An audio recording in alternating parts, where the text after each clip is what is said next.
Ever wish you had someone to talk to anytime, anywhere, no matter what you're going through?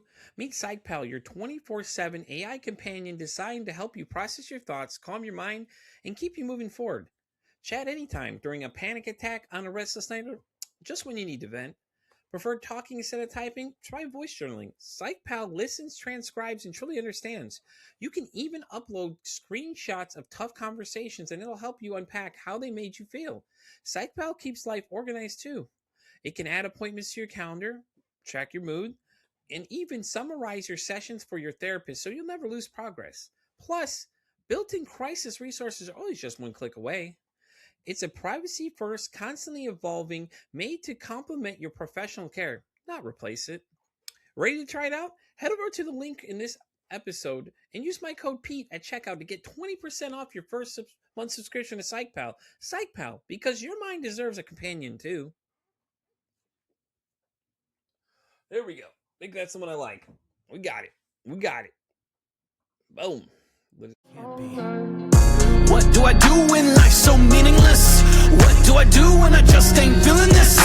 Anyone feeling this? Anyone feeling this? What do I do when life's so meaningless? What do I do when I just ain't feeling this?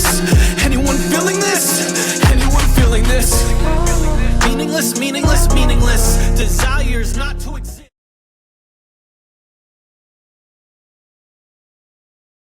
Hello, welcome into another exciting episode of Pete for Anxiety. Before we get started today, guys, let's give a shout out to my partners over at PsychPal. There'll be a link in the bio as always, guys. Go check it out. 7-day free trial. If you want to join, I did a great thing for you. Got you 20% off the first month. Use the code Pete at checkout. That's right, guys. Use Pete at checkout to get 20% off your first month. With that being said, I have the honor of my guest today. He went from chaos of Vietnam as a Marine machine gunner to fast-paced business career, only to end up facing burnout years later. Please welcome in the one, the only, Keith A. Cole. Keith, welcome in, man. How you doing? Hey, great, Pete, and thank you very much for having me on your program. I really appreciate it. Definitely, man. Well, it's an honor to have somebody here, that served for us. It's great to get your perspective on a lot of things. So, Keith, why don't you tell everybody where you went after you got out of Vietnam? I went after I got out of Vietnam. I was still in the Marine Corps for a while. Yeah. And then I went back to my hometown in Ohio. Was there for a few years, and then I moved on to the Washington, D.C. area, and now I'm in Bethesda, Maryland, which is right outside of the district. Nice. So what career did you go into after you got done with the Marines and everything? Because I know it said you led into and then you were burnt out, which a lot of people experience burnout and don't even realize it. Yeah, absolutely. I never called it burnout until very late, and I just knew that there was stuff going on that just wasn't right. And but I went into accounting. I got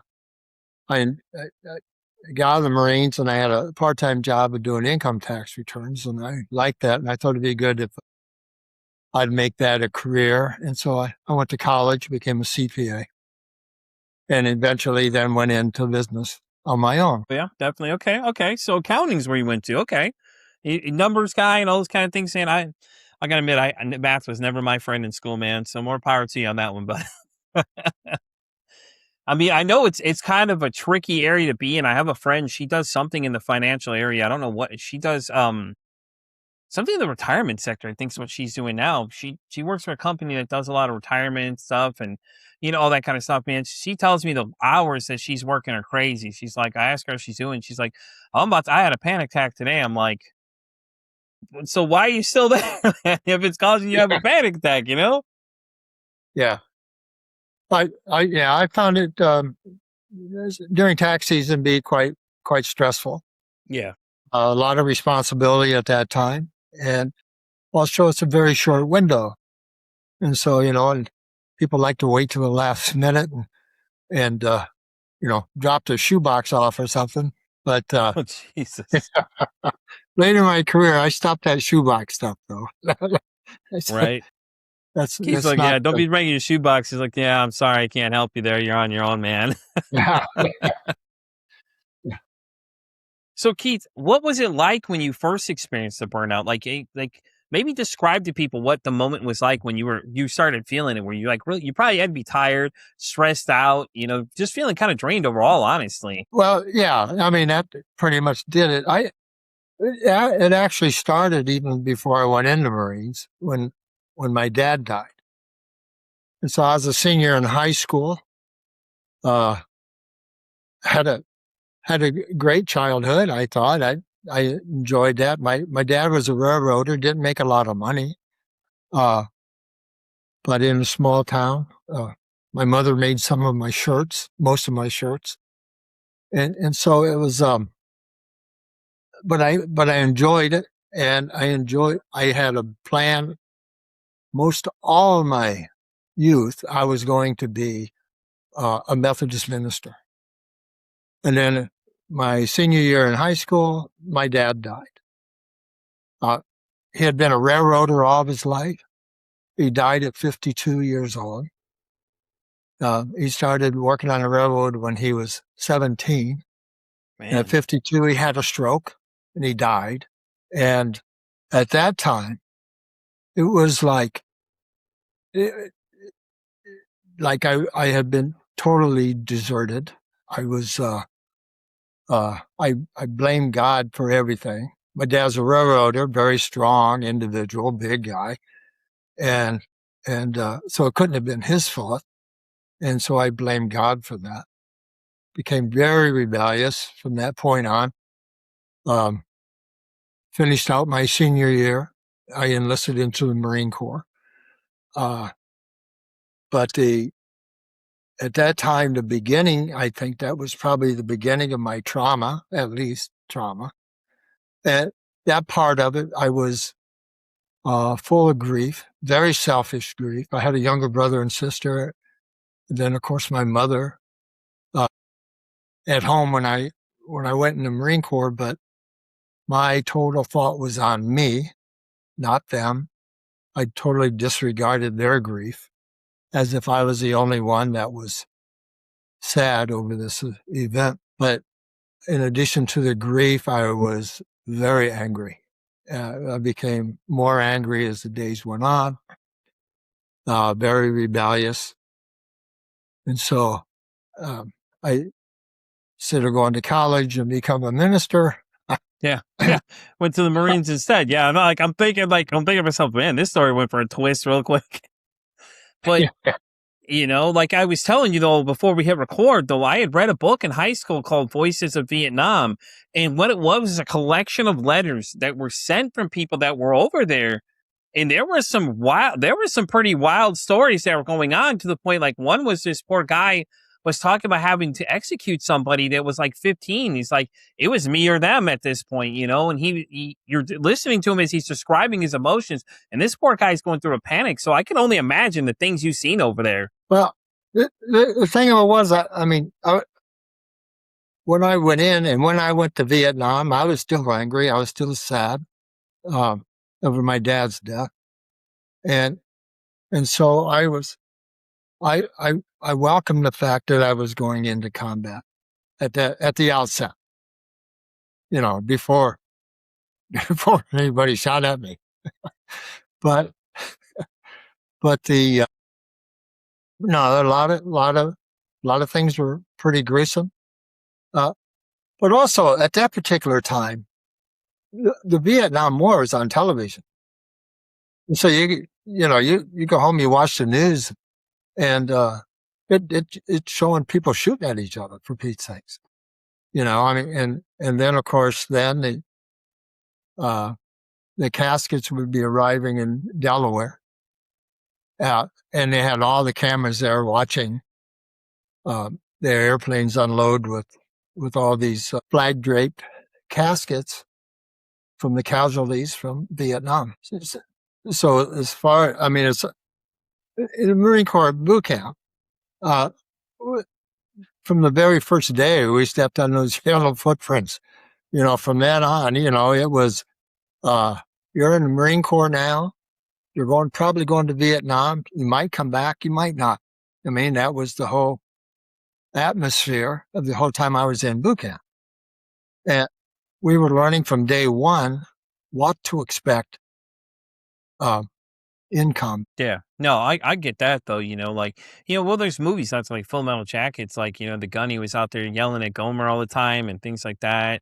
So I can only imagine because a lot of the letters in that book were just stating that it was a numbers game. So they would send over numbers and some of them would inflate their numbers to make it look like, more than it actually was, and things like that. And people that are shocked hearing this, like these are actual letters these people wrote. So these are coming straight from the soldiers that were there. So it's like you're getting a perspective like no other. Like you're watching it on TV, but you're experiencing it through these guys' letters, what they're saying to you, and the level of things that they're dealing with. Those poor guys coming back, like I can only imagine what their mindset was coming back after seeing all that and then going back to normal society because it's not the same to them.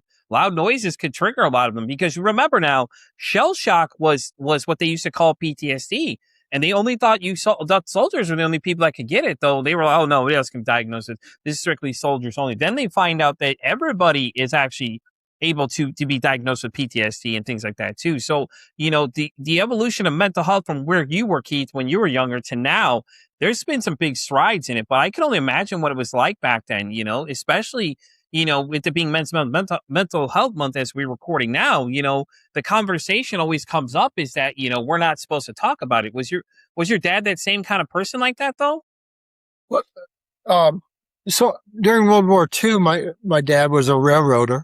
And so, there was some sort of exemption at that time where he was being on a railroad. They need the railroads to move stuff across the country, get ready for, to go into combat with whatever it might be, tanks and whatnot.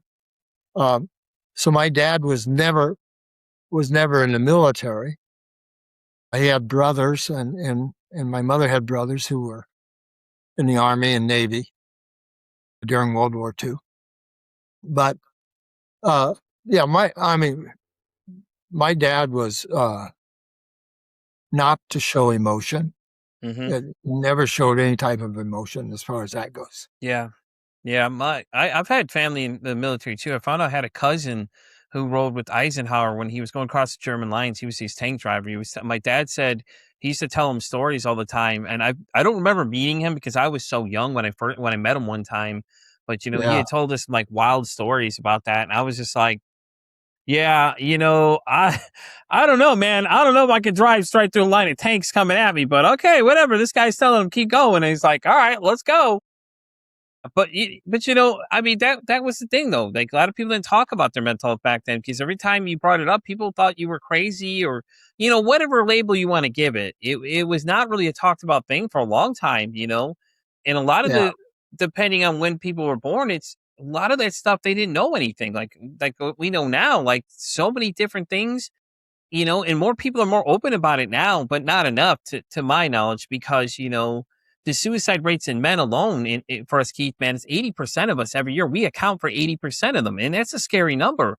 The scariest number, though, was the beginning this year. I was listening to the radio and I heard a report somebody was talking about, said that suicides in 10 to 14 had gone up.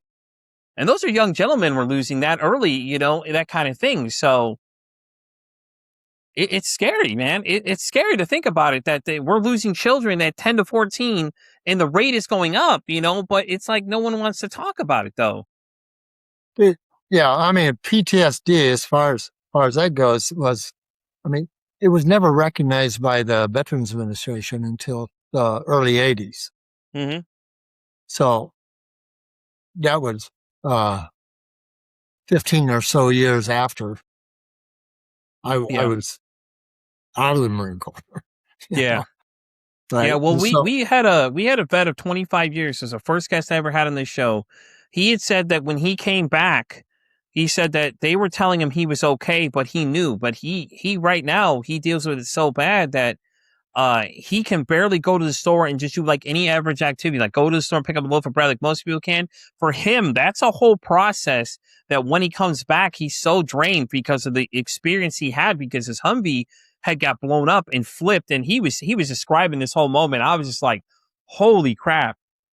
he was knocked out and he was the commanding officer. So Keith, he had to get up and tell people he was okay, but he knew he wasn't all right. And when he came back, he said that the psychiatrist that was checking him out wasn't looking at his results when he came back. We're looking at the results when he went over to determine he's okay. And I was like, that's scary though, because for what you guys go through, think about like World War II and Agent Orange and everything, all that kind of crazy shit was going on. Like the things you guys are dealing with is just, it's crazy, man. Like I just like, to me, it's sickening that they treat the guys that they're going to war for us, because everybody wants war, but nobody thinks about the aftermath of what you guys have to deal with psychologically when you come home.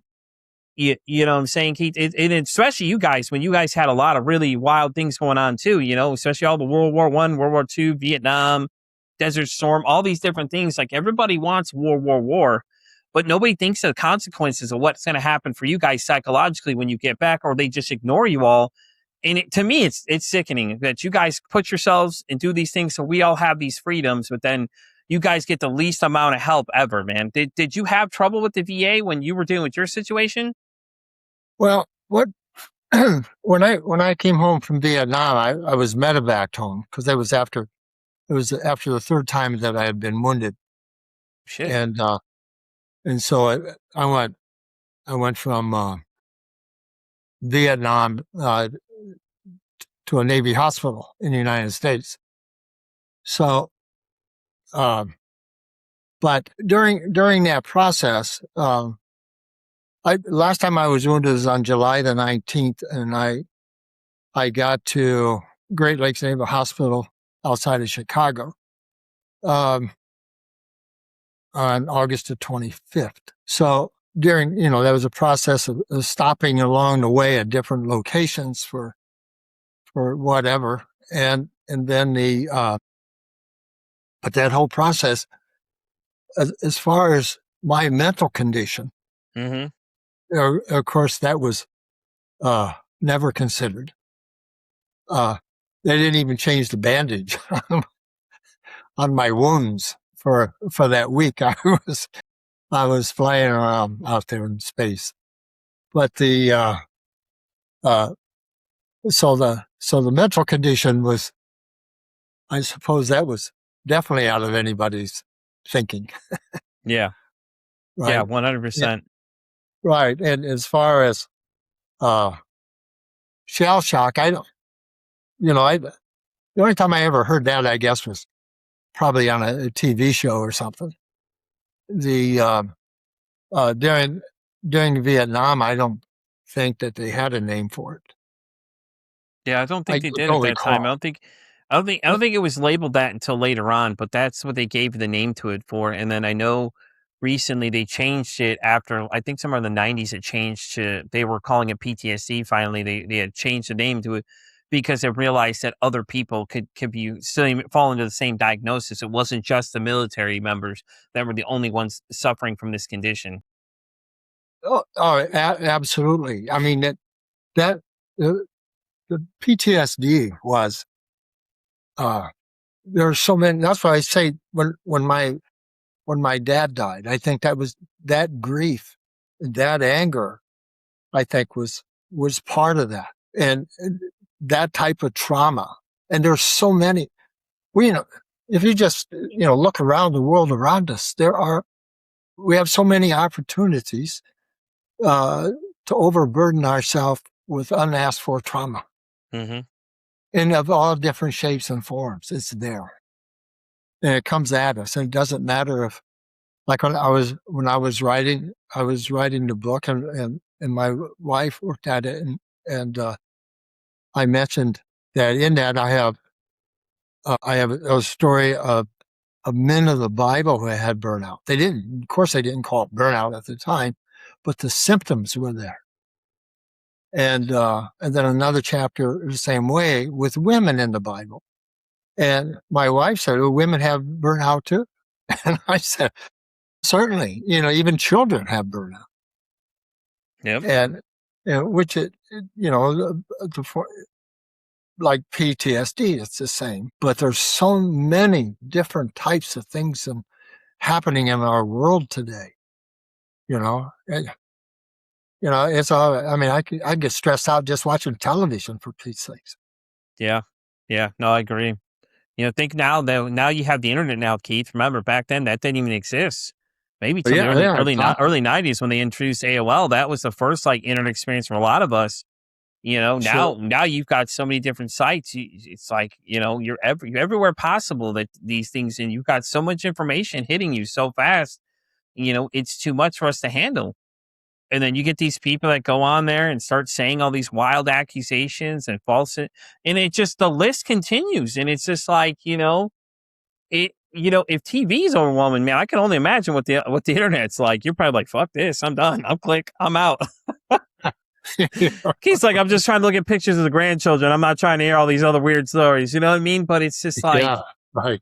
it's so crazy, man, because me and another couple fellow podcasters, we got together and we were discussing this. Did you know that 56% of parents report that social media has negative effects on their children, Keith? Think about No. it.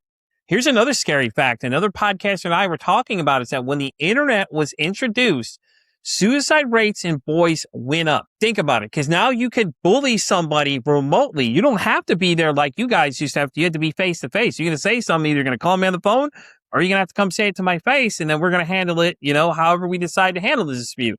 Now you can reach everybody from the text of your phone, your internet, everything else.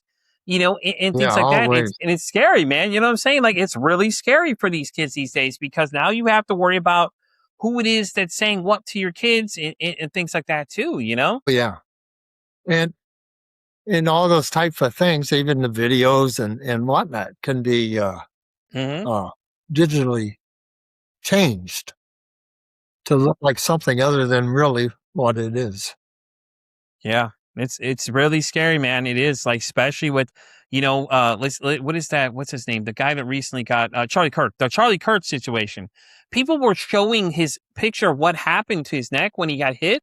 They're putting this on the internet. I'm like, what is wrong with you all? Like, there's kids out there that are going to see this that shouldn't see this. Like, don't get me wrong. When we were kids, we were watching like Faces of Death and things like that. We probably shouldn't have been watching, honestly. But for you to put it out there on the internet to show these things to people, it's like they don't need to see all that. Like, there's a kid that's going to see that, and now they're traumatized because they don't know what they were looking at, and then when they realize what it is they're seeing, it's horrific, and that's Yeah, the scary part, though. You know what I'm saying? Like, from where you guys were to where now, like, it's just ramping up, and it's just like everybody wants war, but nobody thinks about the aftermaths of these things. yeah, that's right.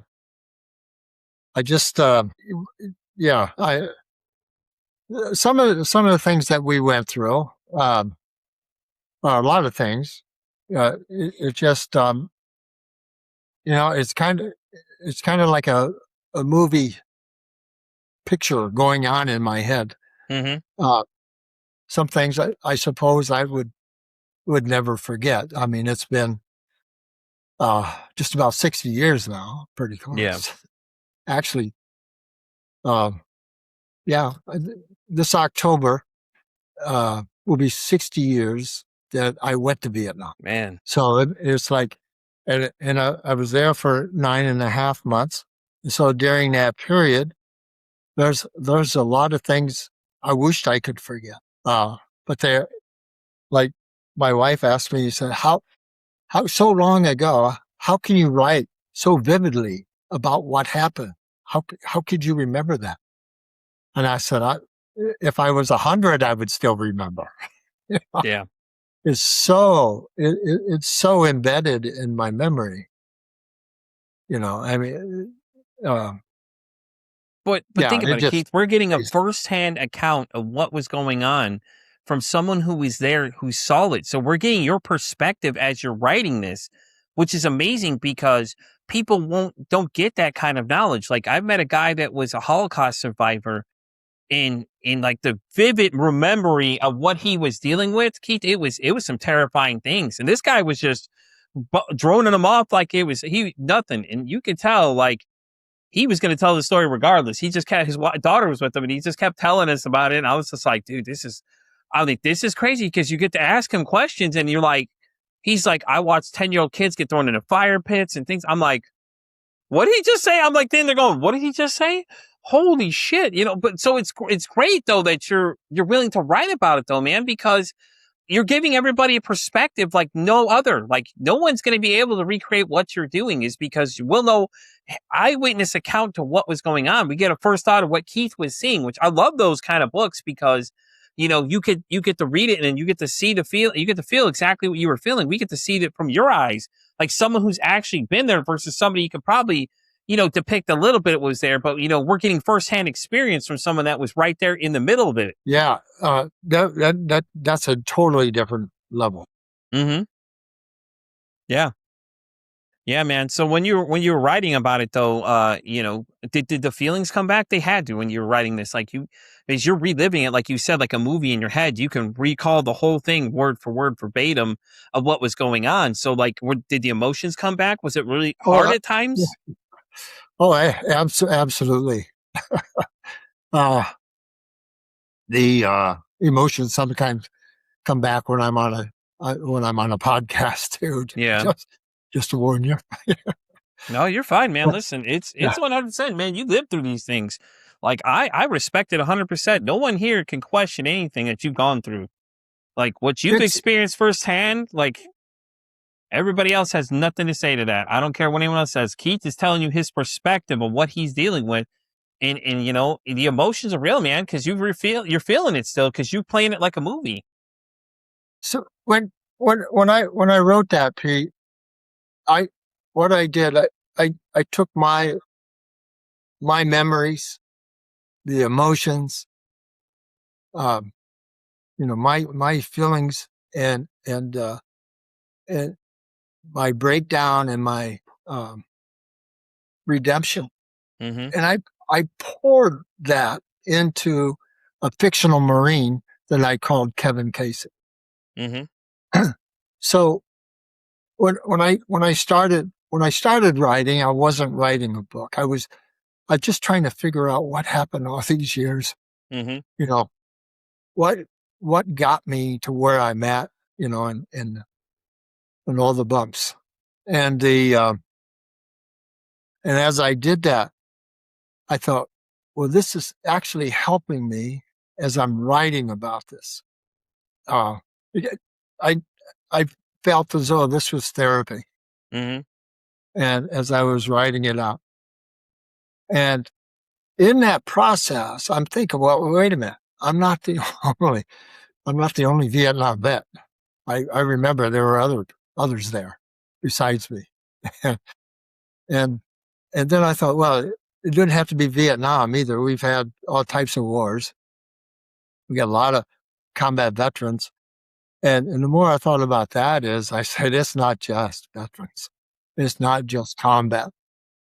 There are so many opportunities for a person to suffer through trauma and to have burnout. We're provided at every turn of the road an opportunity to suffer. And so if this helping me, this is going to help other people as well. And so then I changed the direction of my writing. I said, okay, I'll put this into a form of book, but I changed all the names. People I talk about in the book, with the exception of the Bible characters that I mentioned earlier. But I took all the pain and everything, and as I said, and I put that into this fictional Marine, Kevin Casey. But the other people that I mentioned within the book are also fictional names. But the trauma, the emotions, and the redemption are all mine. And it's what happened and how it happened. Yeah. So the book, have you finished the book? I take it. Have you published it yet? Is it out for people to check out? Yeah, it's on Amazon and okay. Well, my next question then to you is, what is the response people are giving you reading this book? Have you been getting responses to it? People have they liked it? Have you gotten people that argue some points with you? Yeah, no one's argued with me. He's like, bring it on. I got all the facts here. Let's go. Yeah. the fact is, it's my story, Mm-hmm. and I'm the expert on my story. Uh, so I mean, uh, there may be other Marines or other service members that were there, uh, may have a different view of their story, right? Uh, but this is what happened during my life, and how I recovered. Yeah, yeah. Listen, man, that's awesome though that you just went and did it and put it out there. That's tough for people. Like we've had a lot of authors on this show. One I can think of, particular, a really good friend of mine. She had lost her dad. He was a law enforcement person, and Keith, I got to tell you what, dude, it's hard listening to some of these stories, man, because these are real stories you guys go through and the emotions guys can tell you're having when reading these things. I'm reading the book right now that Erica Horowitz and her brother wrote. The perspective is the brother has BPD and it went through addiction and things like that. So we're seeing it through his eyes. So I am definitely looking forward to checking yours out too, for sure. Because I like a good read, I like checking out certain stuff, if it catches my interest, I like to read it. I've got a lot of books I still have to make it through. I get so many sent to me of people that sending me things and I'm just like, guys, I'll get around to it. But I love it though when you get a fresh perspective of someone sharing their story because your story matters. At the end of the day, that's really what it is. Somebody's gonna connect to this story and be like, damn, I can relate to this story, or someone else, somewhere and somehow it's going to make sense when people start reading it and be like, oh, this makes more sense to me because this is through the eyes of someone who's been through these things. Like you're getting a firsthand account. Like I said, you can't beat that. Like all these other stories, whatever fictitious, it don't matter. The fact is, it's your story represented as another Marine story. But it's your story that's thriving this whole thing and these emotions you're feeling and everything else, man. So like hats off, man. Like it had to be tough to write the book, honestly, for some of those moments you got into, man. But you did it. Now you can say you're an accomplished author, and everything like that. Not a lot of people can say that these days, man. You got your story out there that's gonna live on forever now, man. How does that feel? Well, when I wrote it, it was tough to write, uh, but that was part of the reason why I made the story about Kevin Casey. Mm-hmm. So, because like I said, it's kind of like the movie or a newsreel going through my mind, and I can sit back and I can see that with my mind's eye what happened. I Mm-hmm. mean, it's like watching the television, and so um, as I looked at that and I can write it and I can say, well, that's Kevin Casey doing that, and and that made it easier for me to write about being wounded, Yeah. and some of the battles that we were in, like uh, that I wrote, parts of that. But the we had, you know, people I served with, friends, brothers in combat Yeah. who were killed, and that's very difficult.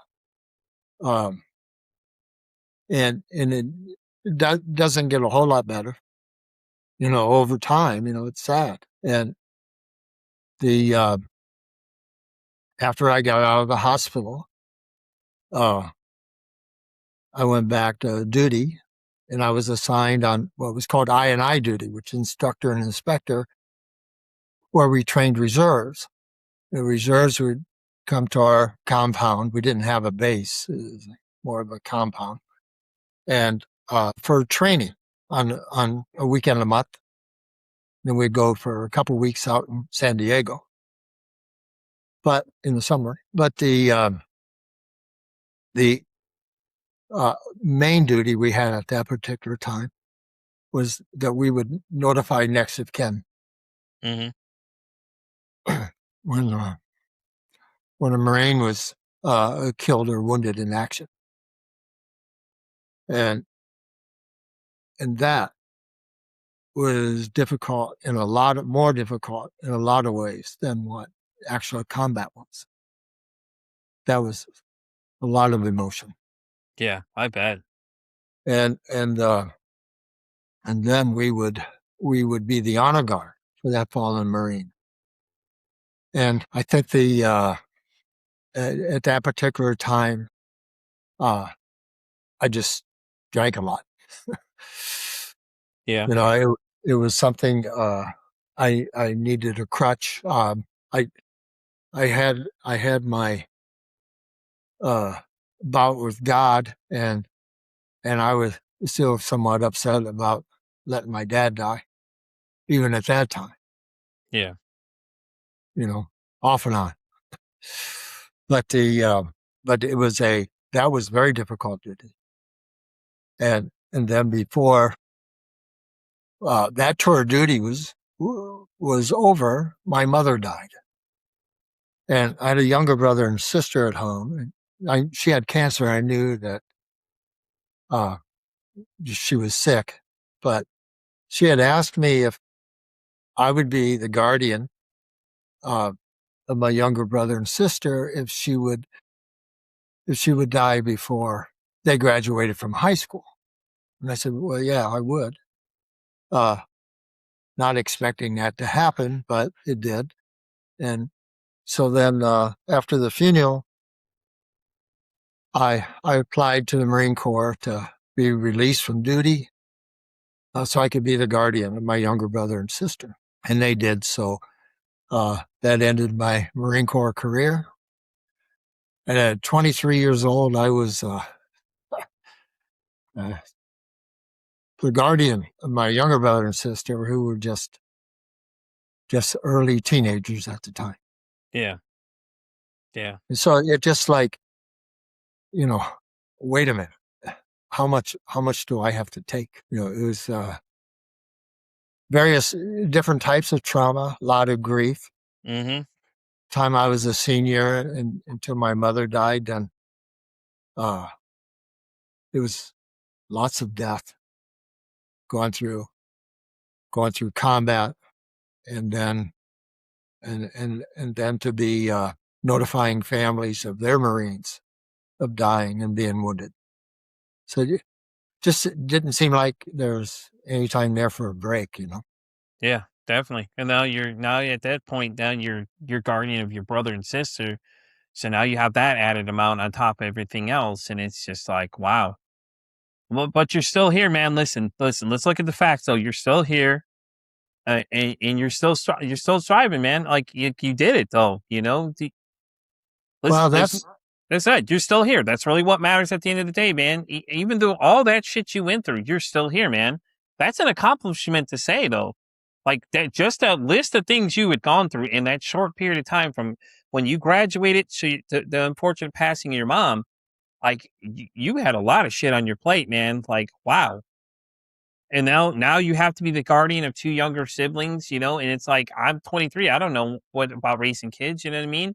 But your military background, though, had to be really easy, with the structure, everything like that. I'm sure you're a very structured person with them and things like that too, man. But like, I mean, hats off, like literally hats off, man, because you went through everything. You just went through a whole cycle of things, and then on top of it, you had to deal with, now being in charge of them and making sure they graduate and things like that. And it's a lot, man. Like there's not a lot of people I know that can handle all that and still make it, man. So like, hats off to you, 100%. so,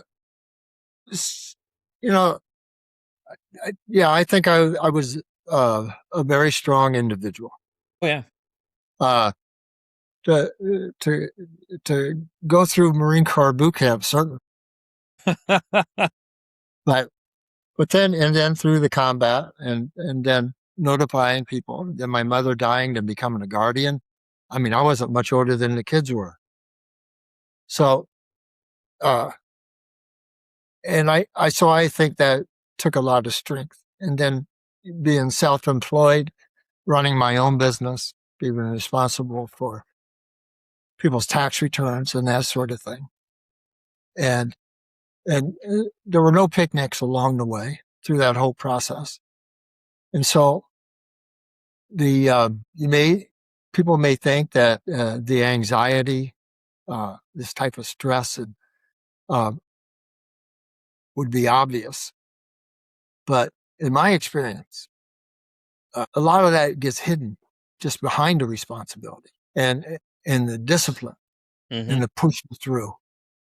And so it was when tough got going. I think it was the football coach that says when the tough gets going. I forgot how it went. When the going gets tough, The tough then the get tough going, get right? going. There you go. Yeah, That's what it is. Yeah. there you go, something like that. But that was, that was the case. That's all I knew was to push harder. Mm-hmm. That was the response to my anxiety, to my traumas, and to my burnout. It just like, move on. I'm a United States Marine. I can take it wherever it is. Whatever they put in front of me, I'm pushing. And I did that through most of my life after that. Yeah. But but the truth is, you can look strong on the outside, but still you're struggling on the inside. Very, very good point, Keith. Well, Keith, we're at the part of the interview where I'm going to ask you those 2 questions. All right, man. The first one is a bit of a fun one. Okay. So my Okay. question to you is, if your mental health had a song, what would you say that song would be? This is a really fun one. I'm telling you, man. Everybody has some really interesting answers to this one. It could be the first song that comes to mind. A lot of people go with the first one that hits them as soon as I ask them that question. Yeah. My mental health, I would, I think it would have to be, Grandma Got Run Over by the Reindeer, I think. My God, yes. Keith, I love it. That's great. No, dude, that's awesome. I gotta say, that's the first time I've ever heard anybody say that one. But okay, all right. I like that. That's great.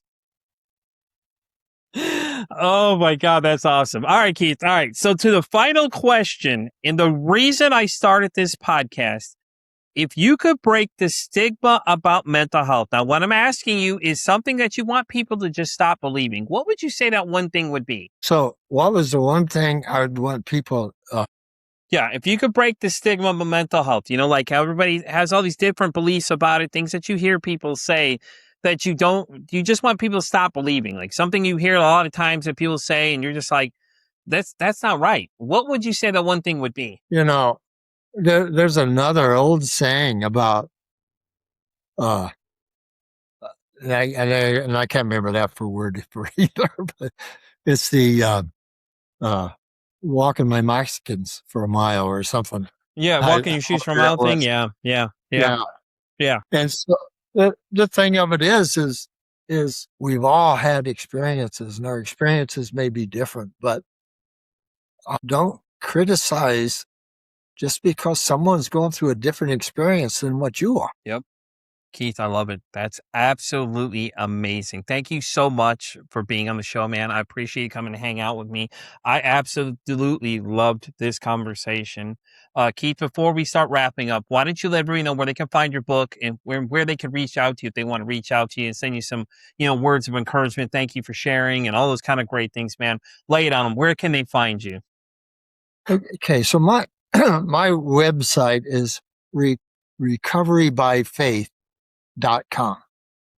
And you just put a Keith at in front of that, and that's my email. And through my website as well, you can find my book there. That's the easiest way of finding it, the book. And with it is a workbook, which is a part of the recovery plan. Love it. And it's all available there. If you have any trouble with that, you just email me and I can help you locate it easily enough. Love it. Love it. Keith, thank you so much for hanging out, man. I really appreciate it. Guys, I will have all that inside the bio of this episode, just y'all can find it and things like that. That way, you guys can reach out to Keith if you need to, check out all the stuff and everything he's doing. Keith, again, man, thank you so much for everything, man. I appreciate you coming and hanging out with me. You are more than welcome to come hang out any other time you want, man. You just hit me up if you got something new. And we'll figure it out. I'll clear the schedule for you, man. I don't do that for many people, Keith. I'll just wipe them all out of the way. Like, sorry, Keith's coming. Y'all got to go. Well, thanks so much, Pete. And I truly appreciate you and your audience. And so thanks very much for this time. I appreciate it, man. Listen, with that being said, guys, we're going to wrap up this episode of Pete vs. Anxiety. Guys, you know where to find me at Pete vs. Anxiety. I'm on X all the way down to TikTok. I'm on Spotify all the way down to Pandora Radio. And as always say, it costs nothing, absolutely nothing to be kind to somebody. One kind act you can do can save his life, or hell, you can make their day. I'm Pete vs. Anxiety, sign off saying, don't ask how your day is today. Say, hey, how's your mental health?